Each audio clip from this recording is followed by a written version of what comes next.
Fala galera, querido aluno, querido aluna da Enfim Policial Mentoria que está nos acompanhando aí, sejam muito bem-vindos, sejam muito bem-vindas a mais uma aula aqui do nosso projeto Enfim Júris, beleza? Que tem aí o intuito de exaurir todas as decisões do STF, do STJ, acerca de principalmente das carreiras policiais. A gente adentra em alguns momentos aí, em outras decisões, mas o nosso foco principal são as carreiras policiais, beleza? Estamos aqui gravando, nem sei qual é a aula, né? A gente já analisou aí dezenas de informativos, né? E a gente continua firme com esse projeto. A gente, às vezes, ainda faz algumas interrupções aí para adequar também a rotina de aula, já reta final, aos plantões também, a vida pessoal aqui, com as nossas várias funções dentro da nossa família policial, do nosso ecossistema aqui de mentoria. E tem alguns projetos, pessoal, que saem ali da estante da Enfim Policial, outros regressam, e esse é um projeto que a gente entende que é muito importante, né? E por isso que, apesar de todo o esforço, né, esforço cognitivo também, porque uma aula de jurisprudência é mais complexa, porque a gente tem que perpassar aí várias temáticas, às vezes falar sobre vários assuntos, várias disciplinas, então acaba que o estudo aí tem que ser muito forte, né, e o compromisso é muito grande, a responsabilidade é maior ainda. Beleza? E aqui não tem edição. Aqui clicou, valendo e vai. Aqui a gente não interrompe a aula aí, igual muitas escolas fazem. Beleza? Vamos nessa, pessoal. Então, assim, vou refazer aí para quem está assistindo essa aula pela primeira vez, de maneira rápida aqui, eu vou só construir como deve ser a sua melhor experiência. A sua melhor experiência nessa aula ela vai ocorrer quando você baixar o nosso material em PDF, da Enfim Policial, beleza? Que estou mandando aqui junto, já falei para você várias vezes, é um material gratuito aí, que a gente tem acesso aí do nosso querido professor Márcio, de Seu Direito, o material já está em mãos aqui, beleza? Só para confirmar, a melhor experiência para essa aula, ela é feita quando você baixa o material, assiste essa aula dentro do material. Nelson, como vai funcionar? Eu vou passar rapidamente pelos informativos, né, a parte amarela de alimento, informativo, explicando, facilitando para você. Os que você achar maior dificuldade, não entender, você pode ler a parte em branco, que fica ali embaixo da decisão. Beleza? Para revisar. Algumas decisões mais fáceis, pessoal, eu só vou passar ali pela decisão e a gente vai para a próxima mais importante para a nossa prova. Entendeu? Você vai fazer esse estudo. Outras decisões que eu não vejo como prioritárias para carreiras policiais, eu não vou falar, eu vou pular, beleza? Mas também deixei aqui no nosso material aí para vocês lerem, porque não vale a pena tirar. Quem quiser dar uma estudada a mais pode fazer esse estudo mais peculiar. Beleza, pessoal? Tranquilo? Vamos cair para dentro então? Sobre a importância de jurisprudência. Sem palavras, né, eu acho que vocês estão vivenciando essa nova era dos concursos públicos, principalmente para a carreira policial, onde não cai mais o básico, onde o decoreba não está dando mais. Estamos passando por uma assustadora fase na PMDF agora, né? Nós aprovamos, graças a Deus, em mais de 100 alunos dessa mentoria, né? Com essa voga de profundidade, de aula de jurisprudência, de materiais profundos, e graças a Deus a gente tem muito resultado. Mas no outro giro, de maneira assustadora, a gente percebe aí que faltaram, pessoal, né? Mais de 2.000 candidatos, cerca de 2.000 candidatos aí, para seguirem nas fases da PMDF, né? A parte dos homens ali não fizeram o mínimo, ou seja, dentre mais de 30.000 candidatos, mais de 1.000 candidatos aí, não fizeram 60% da prova. Então eles tiveram um rendimento aquém de 60% da prova. A grande maioria fez apenas metade da prova. Então, para você ver, né? De todos os inscritos, pessoal, para continuar nas fases, beleza? Não estou falando nem de vagas. Então, para ter a redação corrigida. Então, para você ver que a internet, a democratização do conhecimento tem esse viés aí de dar acesso à informação para todo mundo, mas também está gerando aí uma grande desinformação. Então, tem muita gente estudando errado, que é óbvio que as pessoas estudaram, mas estudaram errado, beleza? Então, mais uma vez eu reforço. As questões estão caindo não só de maneira direta, falando que acerca da jurisprudência do STJ, acerca da jurisprudência do STF, mas também estão caindo de maneira oblíqua ali, ó, disfarçado na questão de um texto. Então fiquem bem atentos, porque está caindo muito. E vai te explicar, beleza? Agora o pessoal vai fazer, ó, PM Santa Catarina, CESP, a banca, vai te explicar? É óbvio, beleza, pessoal? Tranquilo? Então, assim, ó, um discurso aí para reforçar sem ser enfadonho, obviamente, a importância de você, além da sua preparação comum, do seu programa de estudo teórico, vídeo aula, PDF suficiente, que seja, você ter um estudo complementar com a jurisprudência. Beleza?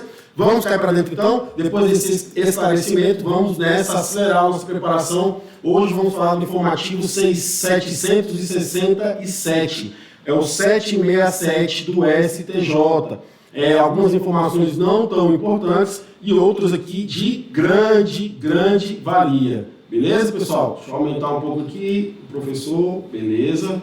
Foi, áudio está ok. Estamos gravando no na nossa base, hein, galera? Em qualidade 4K. Vamos nessa então, pessoal. Dentre as várias decisões aqui que foram publicadas, começamos aqui, como eu falei, vou preferir deixar aqui uma sobre desapropriação, para quem já está estudando para concursos mais pesados, beleza? Não vou fazer análise, é uma decisão bem tranquila, não costuma cair para a carreira policial, mas eu deixei aqui porque é direito administrativo, né? E pode ser útil aí para alguns colegas, beleza? Salientando que temos várias decisões importantíssimas nesse informativo de carreira policial, hein? Outro de desapropriação também, né? Sendo bastante transparente com vocês, deixando aqui a decisão para quem quiser ler, e aqui a gente começa a decisões menos importantes, mas que a gente já vai perpassar pelo elemento em relação a direito penal, dosimetria da pena, beleza? Como que foi a decisão? É idônea a valoração negativa dos motivos do crime na hipótese em que o agressor se utiliza de ameaças para constranger a vítima a desistir de requerer o divórcio e a pensão alimentícia em benefício dos filhos. Decisão não muito importante, a gente vai perpassar por ela aqui, bem tranquilo, galera? Valoração negativa dos motivos do crime. Valoração negativa dos motivos do crime, na hipótese em que o agressor utilize de ameaça para a vítima ele não requerer o divórcio e a pensão alimentícia, beleza? Então, na dosimetria da pena, que não cai para muitos caras policiais também, nós temos 3 fases lá, como vocês bem sabem, na dosimetria da pena, e tem uma que vai fazer uma valoração subjetiva da conduta, do histórico ali do imputado, tranquilo? E aqui a decisão foi unicamente essa. Na dosimetria da pena, sim, o juiz não é bis idem, o juiz ele pode valorar de maneira negativa, né, a ameaça do autor em face da sua ex-companheira para ela não ingressar com a ação de divórcio e também de pensão alimentícia, mesmo não tendo ligação com o viés criminal, beleza? Mas a ameaça foi feita com esse intuito. Então, pensamos que tem uma maior reprovabilidade da conduta do autor, beleza? E assim é a nossa meta. Então, decisão bem tranquila, o crime não vai cair, mas se cair nós estaremos prontos, beleza? Caso hipotético, a mulher decidiu separar do então marido e ajuizou contra ele a ação de divórcio, cumulada com a pensão alimentícia em benefício dos filhos. O marido ligou para a esposa e a ameaçou de morte para que ela desistisse das medidas judiciais propostas. O homem foi condenado pela prática de crime de ameaça, artigo 147, na primeira fase da dosimetria, igual eu falei para vocês. Na primeira fase da dosimetria, o juiz pode aumentar a pena base considerando que os motivos do crime, já que o agressor se utilizou da ameaça para constranger a vítima a desistir de requerer o divórcio e pensão alimentícia em benefício dos filhos. Tranquilo, né, pessoal? Muito tranquilo a decisão aí. Já foi para conta, quem quiser dar uma reforçada aí pode ler, mas aqui ele repete, né, que é idônea essa valoração negativa dos motivos do crime na hipótese do agressor ameaçar a vítima para evitar o pedido de divórcio, beleza? Próxima, decisão em relação a provas. Agora preste muita atenção. É justificável a antecipação da prova, aqui ó, provas papelares, antecipadas, não repetíveis, já lembrou do assunto, né? Então, é justificável, deixa eu só abaixar um pouco aqui, pronto.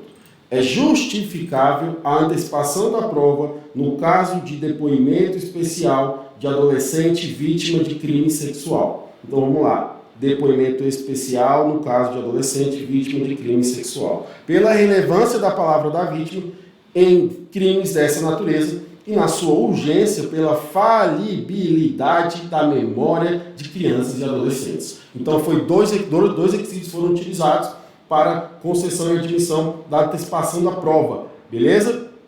Natureza da urgência e pela falibilidade da memória de crianças e adolescentes, tranquilo? Então, aqui, o depoimento especial, como a gente vai fazer uma breve revisão aqui usando o informativo, É aquela situação em que agente de polícia, escrivão de polícia, delegado de polícia, a gente pode fazer um curso lá para fazer esse depoimento especial no que tange a menores de idade, a crianças que sofreram crimes sexuais, beleza, pessoal? Nós temos todo um requisito. Qual que é a justificativa aqui? Se cabe ou não a antecipação da prova, ou seja, que o depoimento especial, que não tem nada a ver com prova antecipada, né, tem nada a ver com prova antecipada, ele pode ser feito em sede policial ou em sede processual, beleza? Lá da justiça.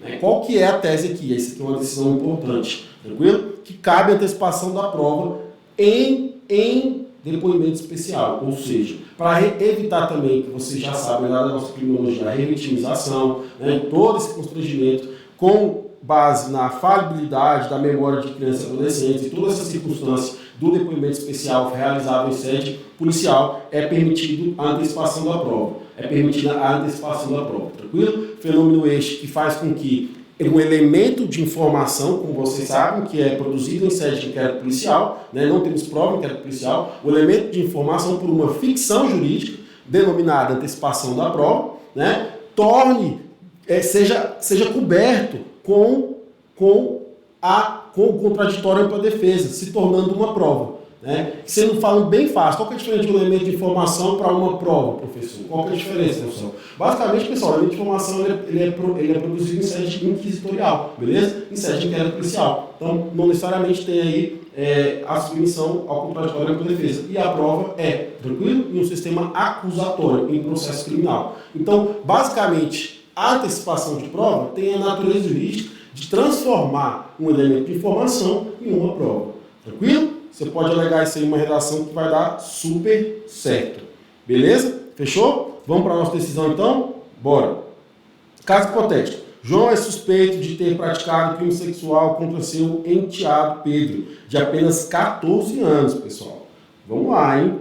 Olha que isso aqui é importante. Apenas 14 anos. Fato que teria sido presenciado por Lucas, de 11 anos. Então, um de 14 e outro de 11. Ao tornar conhecimento desses fatos, a autoridade policial formulou representação de medida cautelar, beleza? O delegado de polícia representou por medida cautelar e nominada. Criminal nominada por quê? Porque não tem lá já no código com essa situação característica, pessoal. Aí fala da medida cautelar inominada, beleza? Tranquilo? A medida cautelar genérica que na hora de narrar os fatos, o delegado vai contar o que está acontecendo e vai representar ao juiz. Pedindo a produção antecipada de provas, delegado bastante diligente, hein, pessoal? Produção antecipada de provas com o objetivo de tornar o depoimento especial de Pedro na condição de vítima e de Lucas na qualidade de testemunha da violência, ambos realizados na forma da Lei 13.431 de 2007, assim explicada, a medida foi deferida, fundamentalmente pelo magistrado. Beleza? Inconformado, João impetrou habeas corpus no Tribunal de Justiça e ele manteve a decisão do juiz que autorizou a realização antecipada do depoimento especial, conforme eu falei para vocês. Beleza? O depoimento, eles foram realizados, mesmo assim João interpôs recurso ordinário, constitucional ao STJ, afirmando que houve perda de objeto, ou seja, que ele permanece com interesse recursal. Isso porque, em sua visão, os depoimentos foram colhidos em desacordo com o devido processo legal. Em desacordo com o devido processo legal. Ele alegando que deveria ter sido feito em sede processual, igual foi para vocês. Logo, essas provas deverão ser declaradas nulas. Isso é a tese da defesa. Entendi, professor. O STJ não concordou com o pedido de João. É justificável a antecipação da prova, beleza? No caso do depoimento especial de adolescente vítima de possível crime sexual na forma da lei que eu já falei para vocês. Pela relevância da palavra da vítima em crimes dessa natureza e a sua urgência pela falibilidade da memória de crianças e adolescentes. Tranquilo, pessoal? Beleza? Então é justificável, porque não vai ter outras provas para serem produzidas em sede processual. Beleza? Após o oferecimento de uma denúncia. Quando ele estiver lá respondendo um processo criminal com seu advogado. Então é muito razoável, porque a palavra da vítima nos crimes sexuais talvez seja a única prova ali nos autos. É muito corriqueiro isso, né? O agressor vai estar só com a vítima em crimes sexuais. Entenderam? E também ele fundamentou com base na memória das crianças. Tranquilo? Então admitiu o depoimento especial com o viés conflito aí de prova antecipada. É uma exceção aí falada e pronunciada pelo STJ. Beleza, pessoal? Aqui tem uma revisãozinha aqui do que é esse depoimento especial. Recomendo que vocês realizem a leitura, tranquilo? Que é a Lei 3.431 de 2007, tranquilo? A lei prevê que podem ser praticadas 4 formas de violência contra crianças e adolescentes: violência física, psicológica, sexual e institucional. Presta bastante atenção, beleza? E aqui ele vai falando que essa escuta especializada é uma escuta que é feita com bastante empatia, não gera danos ali, é uma conversa feita, né? Não tem esse caráter de revitimizar as crianças e adolescentes. Há um curso peculiar para isso, não é qualquer policial que pode fazer. Tranquilo? Aí ele fala que a criança e o adolescente não terá contato com o acusado, tem que ser um local apropriado, ele explica verdadeiramente o que é a produção aí do depoimento, beleza? O depoimento especial reger-se-á por protocolos e sempre que possível será realizado uma única vez, né? Para evitar maior dano, em sede de produção antecipada de prova judicial, beleza? Garantindo a ampla defesa do investigado. O depoimento especial seguirá o rito cautelar de antecipação da prova. Quando a criança ou adolescente tiver menos de 7 anos, tranquilo? Em caso de violência sexual, tranquilo? Não será admitida a tomada de um depoimento especial, salvo quando justificada a sua imprescindibilidade pela autoridade competente e houver concordância da vítima ou da testemunha ou de seu representante legal. Por isso que aí chegou ao STJ, porque a criança tinha mais de 7 anos, beleza? Show? E aqui ocorreu, né? Violência sexual. Tranquilo? E apesar de ter mais de 7 anos, o STJ decidiu que é válida a realização da prova antecipada. Tranquilo? Beleza, pessoal?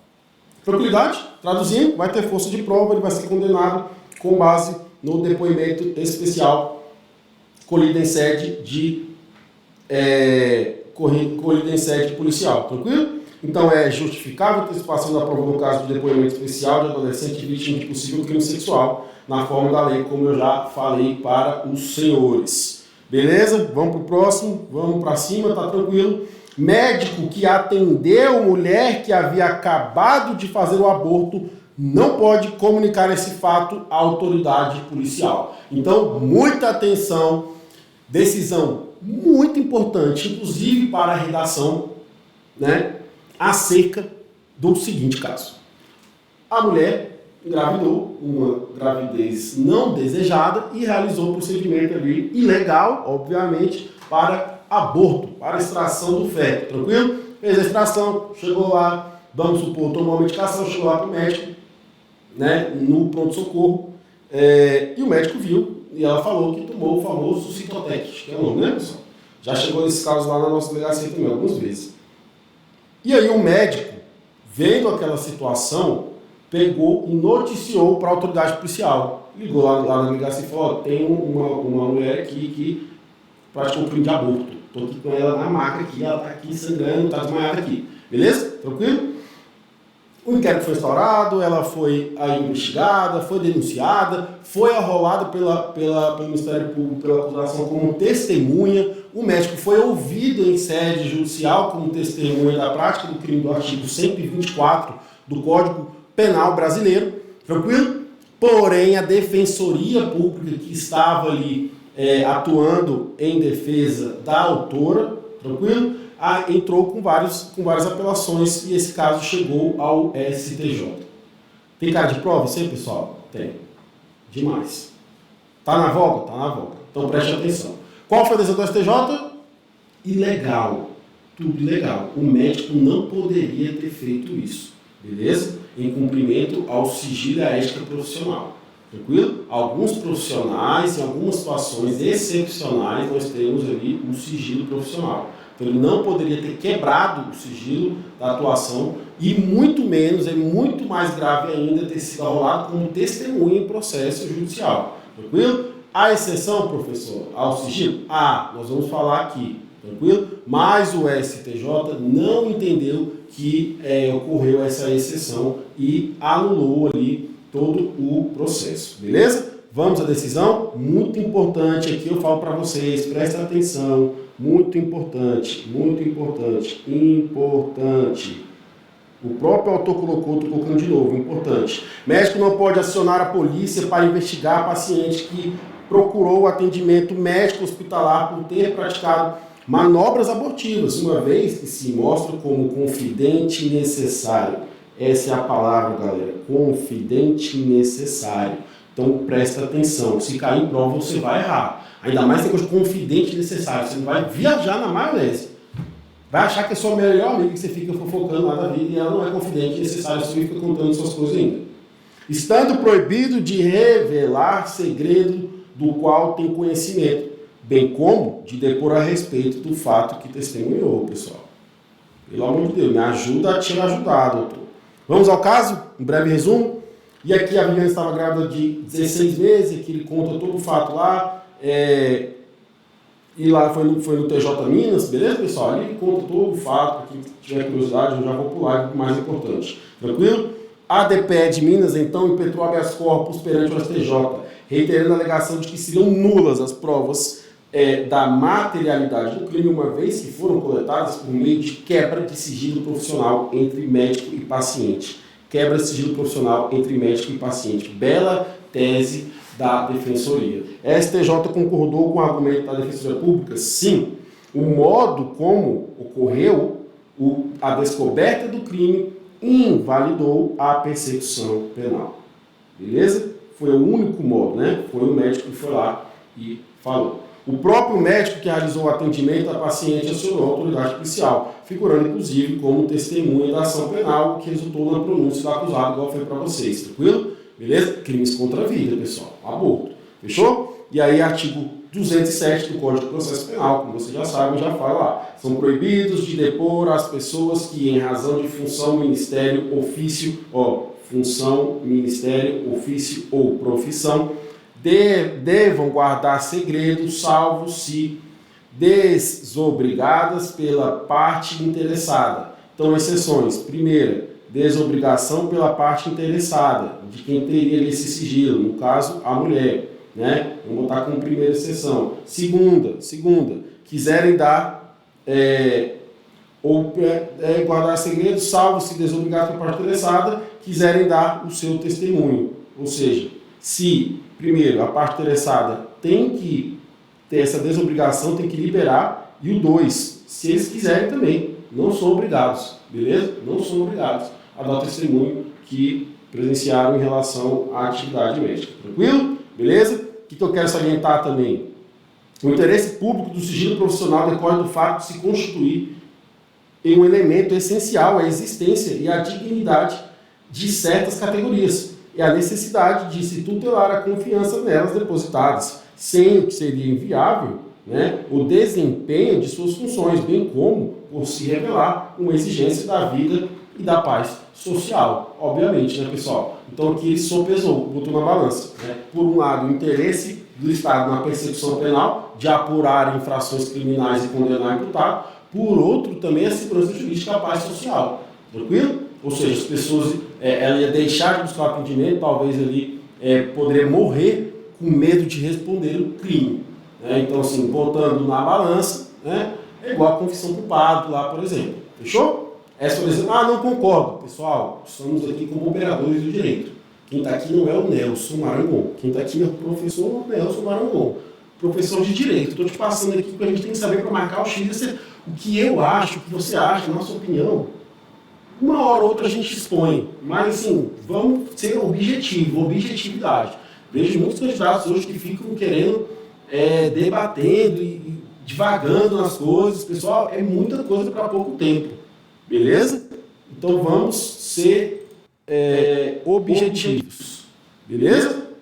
Próxima decisão, bora para cima. Que só pedir uma exceção aqui da decisão que eu achei muito legal, que eu anotei aqui. Ademais, o Código de Ética Médica enuncia que é vedado ao médico revelar o fato que tenha reconhecimento em virtude de exercício de sua profissão. É vedado, pessoal, tá vendo? Não obstante, existem exceções a mencionar na regra, nos casos de motivo justo, dever legal ou consentimento por escrito do paciente.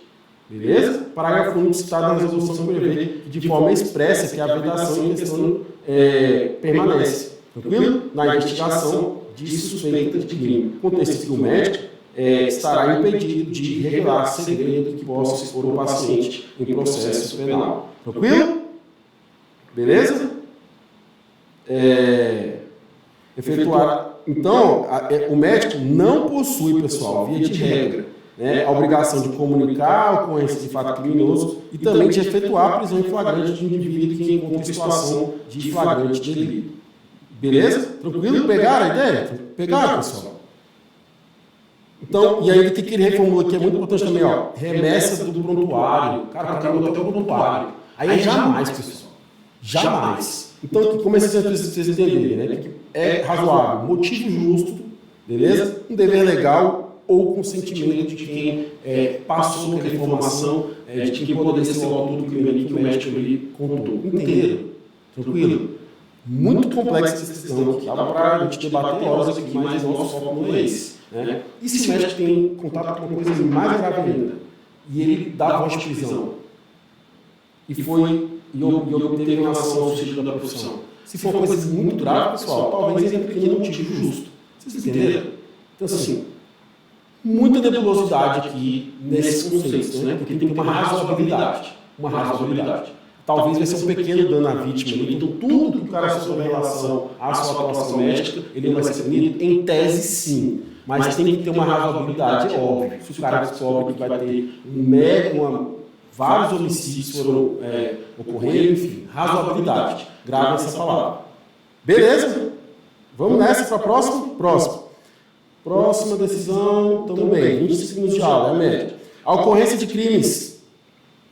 A ocorrência de crime permanente é a existência de situação de flagrância apta a mitigar a garantia constitucional da inviolabilidade de domicílio justifica o ingresso dos policiais em endereços diversos daquele contido na ordem judicial. Atenção que vai cair prova esse. Esse vai cair certeza. Atenção, galera, que vai fazer PCDF 2023. Polícia Penal. Presta atenção.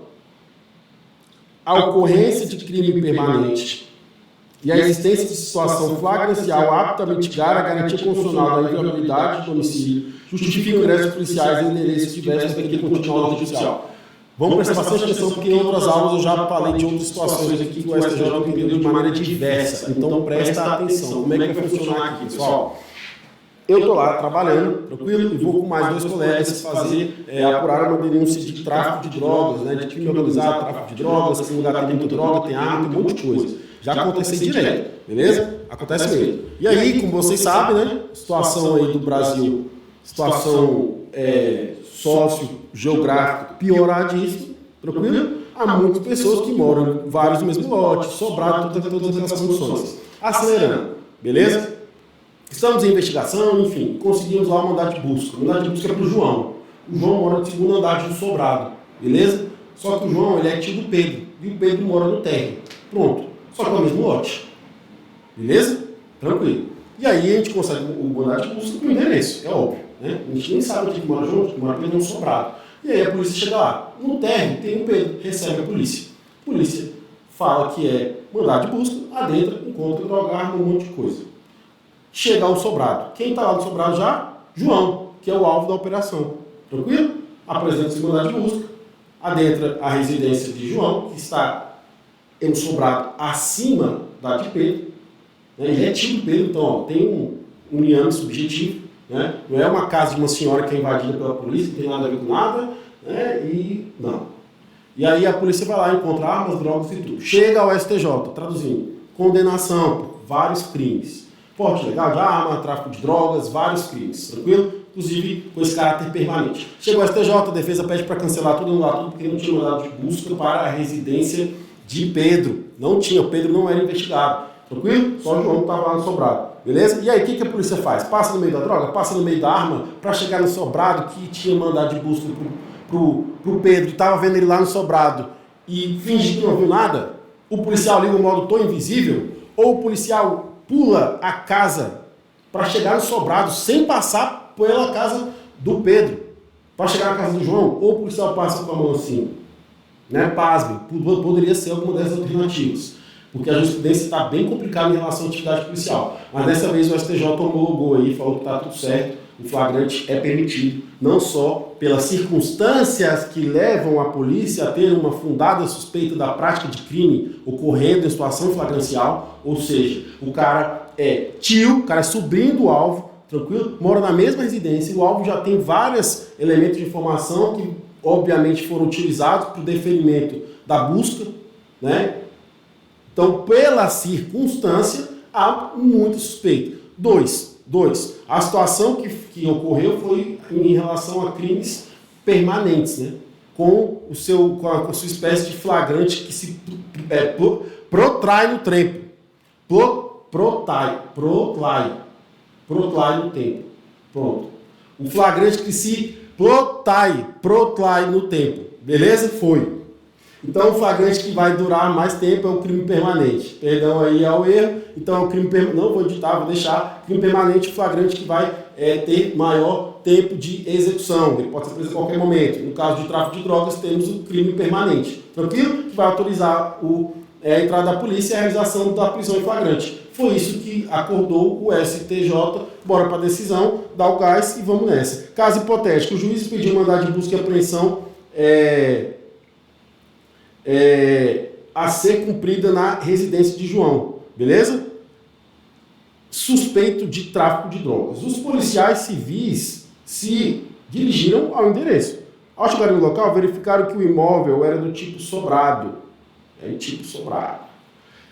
Dividido em duas casas. Uma indicação que precisa ser sobre a numeração dessas, 1 e 2. E aqui ele vai falar o que eu falei, né? Um era para o Pedro, tio de João, tranquilo? Na casa situada no andar superior. Os policiais foram recebidos pelo próprio João, tranquilo. Na busca, encontraram em ambos os imóveis drogas, armas, munições e objetos ligados a crime organizado. Tranquilo? Beleza? João e Pedro foram presos em flagrante. Defesa de Pedro impetrou habeas corpus, alegando que, em síntese, que a nulidade do flagrante, uma vez que o mandado judicial havia sido expedido apenas em desfavor de João e unicamente para interesse deste, logo os policiais teriam violado indevidamente o seu domicílio. Negativo. Pessoal, o STJ concordou com o pedido da defesa. Não concordou com o pedido da defesa. O contexto fático, presta atenção nisso aqui agora, só isso. O contexto fático delineado nos autos evidenciou de maneira suficiente a ocorrência de crime permanente e a existência de situação de flagrância apta a mitigar a garantia constitucional da inviolabilidade do domicílio. Como vocês sabem, o domicílio é inviolável, está lá no nosso querido artigo 5º, já caiu várias vezes em prova, tranquilo? Tem as exceções que vocês bem sabem, em caso de flagrante, para prestar socorro ali a quem está lá dentro, tranquilo? Caso de desastre, pode ali adentrar. Fechou? Beleza? Caso de flagrante delito, para prestar socorro, a vítima seja lá dentro, você já sabe que pode violar o domicílio, é uma garantia constitucional. E aqui usando o princípio da ponderação dos princípios constitucionais, a gente vai ver que tem a mitigação. O que é mitigação, pessoal? A redução do alcance, da efetividade, da eficácia jurídica do princípio.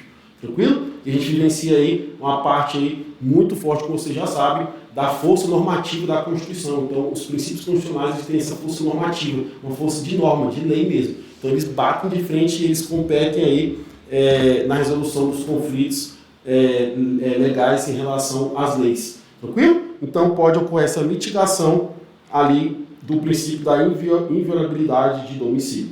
Beleza? Tranquilo? Permitir o ingresso de policiais no endereço diverso daquele contido na ordem judicial. Então, os canas entraram em um endereço que não estava contido na ordem judicial. Fiquem atentos a isso. Beleza, pessoal? Tranquilo? E aqui ele fala da informação do imóvel do João estaria sendo utilizado para depósito de drogas. Aqui ele explica toda a situação. Tranquilo? A defesa perdeu essa. Fechou? Entrada forçada do domicílio sem mandado judicial, só é lista mesmo em período noturno, quando amparado em fundadas razões. Como vocês já sabem aqui, ó, só que cai toda a prova, né? Devidamente justificadas a posteriori, não é antes. Que indiquem que dentro da casa ocorra situação de flagrante delito, sob pena de responsabilidade disciplinar, civil e penal do agente ou da autoridade e da nulidade dos atos praticados. Muito bom, Nelson. Peguei. Então, só para revisar, porque isso aqui é muito importante, a ocorrência de crime permanente, a existência de situação de flagrante apta a mitigar a garantia constitucional da inviolabilidade do domicílio, justifica-se o ingresso policiais em endereço diverso daquele contido na ordem judicial. Duas decisões aqui mais curtas de execução penal, não estão tão importantes, mas quem vai fazer Polícia Penal aí do Goiás, vai fazer Agente Policial de Custódia do DF, pode ler aqui, pode anotar o que está embaixo, que é muito importante para vocês. Não exige aqui a minha explicação, porque realmente é bem tranquilo, beleza? Não se aplica limite temporal à análise de requisito subjetivo para concessão de saída temporária. Né? Temos como não se aplica o limite temporal à análise de requisito subjetivo para concessão de saída temporária, devendo ser considerado todo o período de execução da pena a fim de se averiguar o mérito do apenado, que é bem tranquilo, né? Você sabe que tem um dos requisitos para concessão de saída temporária, em empresas que estão cumprindo pena em regime semiaberto, é realmente o tempo ali que ele praticou algum tipo de falta grave. Que ele praticou falta grave, mas já havia mais de 4 anos ali que ele havia praticado, mas o tempo que conta não é o tempo relacionado aos anos, e sim do seu cumprimento de pena geral, vamos dizer, da sua jornada prisional de maneira completa, né? Completa lato sensu. Tranquilo? Essa foi a decisão, bem tranquilo, né? Aqui ele fala dos requisitos, cumprimento de 1/6 da pena se for primário e 1/4 se for incidente, compatibilidade do benefício com o objetivo da pena. Tranquilo? Fechou? E aqui ele cometeu a falta grave, né? Como vocês sabem, porque tentou fugir. Fugir, beleza? Outro de execução penal, repito, é questão certa na Polícia Penal e a gente precisa de custódia. É cabível remissão da pena dos aprovados no Enem ao reeducando que já havia concluído o ensino médio antes de ingressar no sistema prisional. Então, qual foi o grande debate aqui? Ele já havia concluído o ensino médio, não tem nada a ver com o Enem, é uma questão lá de ensino médio. Né? Não era uma jornada educacional ali de faculdade, de trabalhar, ou de estudar do apenado. Ele já havia concluído o ensino médio e, mesmo assim, de maneira atemporal, realizou a prova do Enem e foi aprovado. Tranquilo? Então, o cara ali foi aprovado. E aí a discussão era, cara, não tem nada a ver com o momento estudantil do apenado, mas ele fez o Enem e passou. É cabível a remissão? É cabível a remissão penal? E aí o STJ falou que sim. Por isso que falou que o tema é polêmico. Polêmico. O STJ falou que sim. Tranquilo? É cabível a remissão penal por aprovação do Enem, do reeducando que já havia concluído o ensino médio antes de ingressar no sistema prisional. Beleza? A posição do STJ antiga era que não, e agora é que sim. Ou seja, tivemos aqui uma mudança de entendimento. Mudança de entendimento. Fechou? Tranquilo? Brasil, pessoal. Beleza? Então é cabível a remissão da pena pela aprovação do Exame Nacional do Ensino Médio, Enem, ainda que o apenado já tenha concluído o ensino médio antes do encarceramento, excluído o acréscimo de 1/3 como fundamento no artigo 136, parágrafo único da nossa querida Lei de Execuções Penais. Fechou? O tema não está pacífico, né? Então, eu quero deixar bem claro aqui para vocês, tem decisão para os dois lados, talvez não caia em prova, talvez uma redação aí, se for pegar muito, né? Então, a galera que vai fazer Polícia Penal, dá uma revisada. É bom que fala aqui da remissão, que você já sabe, né? Remissão pelo trabalho, remissão pelo estudo. Então, dá uma revisada, aproveita aí, que já tem aqui quadro comparativo feito pelo autor, beleza? E faça uma revisão breve aí do conhecimento. Fechou? Pessoal, informativo para conta. Espero que vocês tenham gostado aí dessa aula. Foi bastante rápido, né? A gente entrou no estado flow, o tempo passou bastante rápido aí. Espero que vocês gostem da didática. Aguardo o feedback de vocês no @NelsonMarangon. Pode mandar o direct lá para o feedback, @EnfimPolicial. Faça o seu comentário aqui também no vídeo do YouTube. Inscreva-se no canal da Enfim Policial para ficar acompanhando aí quando nós postarmos algumas coisas aí. Liga aí a notificação, tranquilo? Aguardo vocês. Quem quiser conhecer nossa mentoria também, não é aluno, tem aqui a descrição, nosso contato. Entre para a família Enfim Policial Mentoria. Mentoria que aprova aí centenas de alunos há 5 anos. Tamo junto, valeu pela aula, até a próxima.